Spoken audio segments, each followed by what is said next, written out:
Para sa akin, ang tunay na student representation ay ang pagdinig sa boses ng mga scholar ng bayan. Dahil tayo mga scholar ng bayan, ang major stakeholders ng Universidad ng Pilipinas. Kung wala tayo, wala ang UP. Halimbawa, ng 2016 GE reform at our own PISA implementation ay walang student representation dahil wala tayo sa policy making at decision making process ng mga polisiyang iyon. Ngayon, kung ako ang USC Vice Chairperson nyo, I will assert maximum student representation. Dahil kay Criska, kasama ka.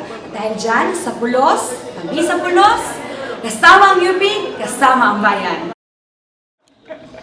Bilang isang student leader, ang aking gampanin sa issue ng mga lumad ay ang paglunsad ng kumpanya at advokasya to promote their self-determination. Pangalawa, ang pagkondena sa human rights violation na ginagawa sa kanila. Dahil ang mga lumad, kasama kayo, kasama ang lumad, kasama ang UP, kasama ang bayan. Unang-una, ang ibig sabihin ng SOGI ay sexual orientation and gender identity expression. Hihikayatin ko ang aking mga kapwa na scholar ng bayan sa pamamagitan ng Pride Week.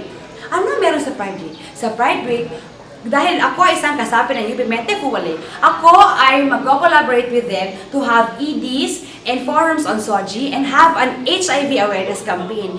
And in line with that, I will ask the help of the Davao City Health Office to conduct a free HIV testing here in UP Mindanao. And then I would like also to invite UPDC and UP Mente Fuwale and OGASH to have a debate on SOGIs.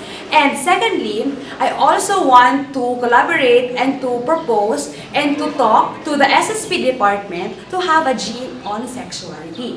Gender and sexuality, because I believe that we should first be educated for us all to be empowered.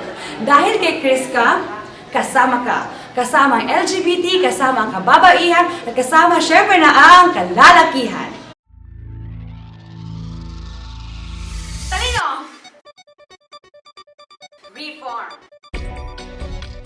Equity. 20% tulong!